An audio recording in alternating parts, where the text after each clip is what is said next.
You are watching News 9 live, and we are continuing our non-stop coverage of the Karnataka State Assembly elections that are set to take place in just about a month's time. I have Varghese Abraham, my colleague, joining us in the studio. Varghese, right now, as far as the Karnataka elections are concerned, it's all about the list that Congress is making. The first list is out. Now we're talking about the second list, and the big suspense is what will be Siddaramaiah's second seat.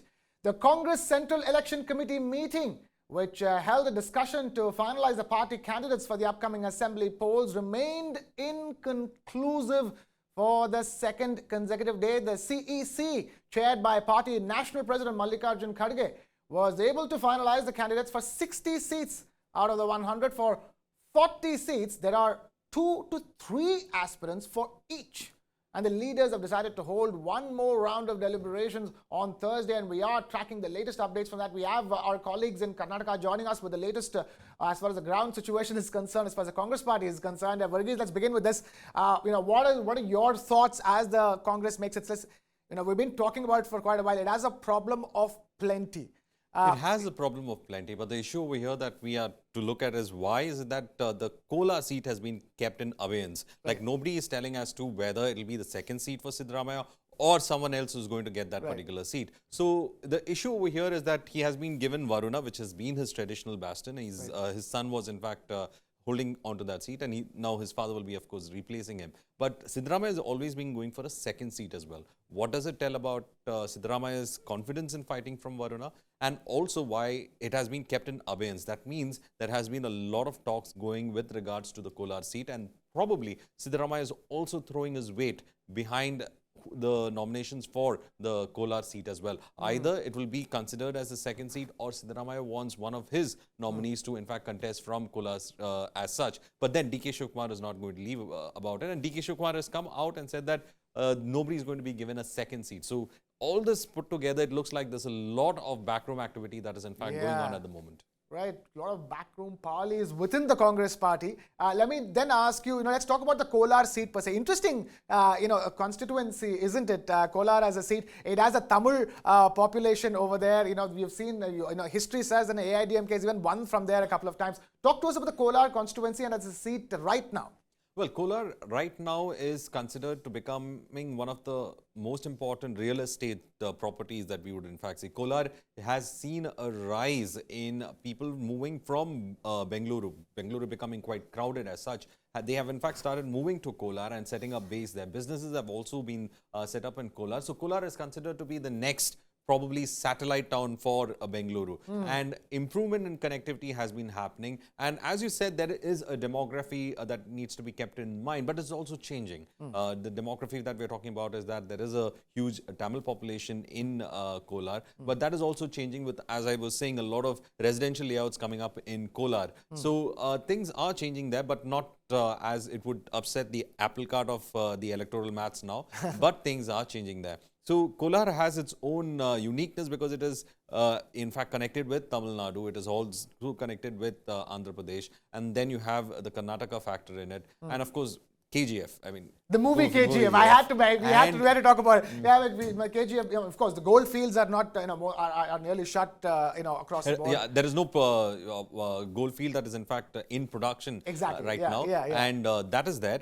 So there is a question of whether this government will in fact go ahead and start or restart these gold mines as such, because there have been interesting finds and surveys that have been coming in from the Geological Commission as well, which has been saying that there is a possibility that there is a large untapped reserve of gold. So the locals have been asking the current government to go ahead and bring in industry to mine the gold that could be possibly lying there and to conduct more surveys. But that has not been happening as of now because it's a very sensitive issue.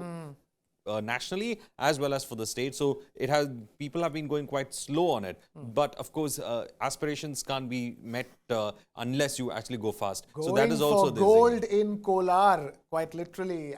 So now it looks like it's a political gold seat because it is a gold seat for Siddaramaiah if he is able to get it as a second seat. But again, otherwise his nominee. But then DK is also not letting go of it. So if you put everything together, Kolar is very, very important right now if you look into the larger picture of it. Oh, absolutely. It is the gold standard as we keep punning on it and clichéing on it. Mahesh Chitnis joins us live. Mahesh, Kolar, we have Varghese Abraham talking about, plans to restart gold mining over there. It's a very important seat. The question is, will that be Siddaramaiah's second seat, when the list is finally decided as deliberations continue in the Congress Election Committee?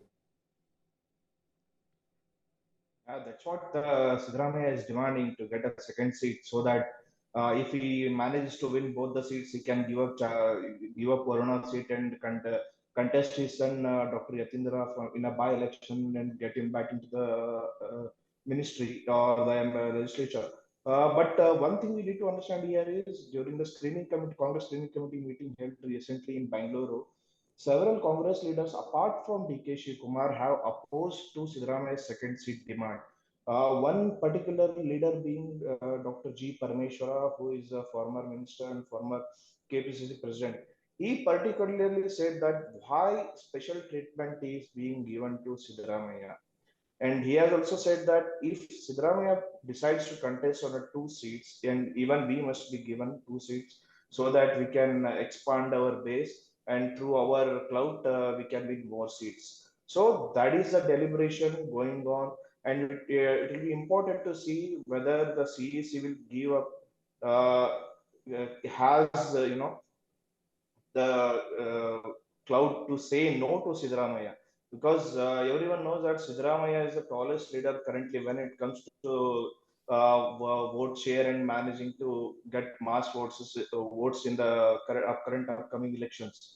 But one thing we need to understand, in the second list that has been released today, 42 candidates' names have been released, and in which there are four defectors have got the tickets. One being Bavara Chinchansur from Gurmitkal, S.R. Srinivas from Gubbi, N.Y. Gopalakrishna from Malkolmuru, V.S. Patil from Yellapur. In the second list, there were candidates to whom Shivkumar and Siddaramaiah supporters were battling it out to get maximum tickets. And in the second list, it is the upper hand for DK Shivkumar, whose supporters have got maximum number of seats when it compared to Siddaramaiah.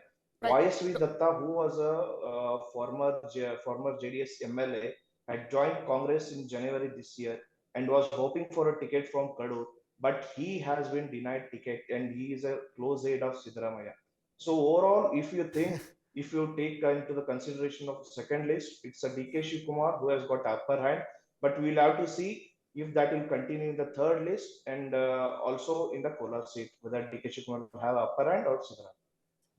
Right. So somewhere, Mahesh, the picture is emerging is that Congress is doing the, delicate balancing act of, giving, equal upper hands to both the DK Shivakumar and Siddaramaiah. And in that sense, do you think if DK Shivakumar does have an upper hand now, Siddaramaiah will be finally convinced by being given the second seat, although DK Shivakumar has said apparently that nobody gets a second seat in this party?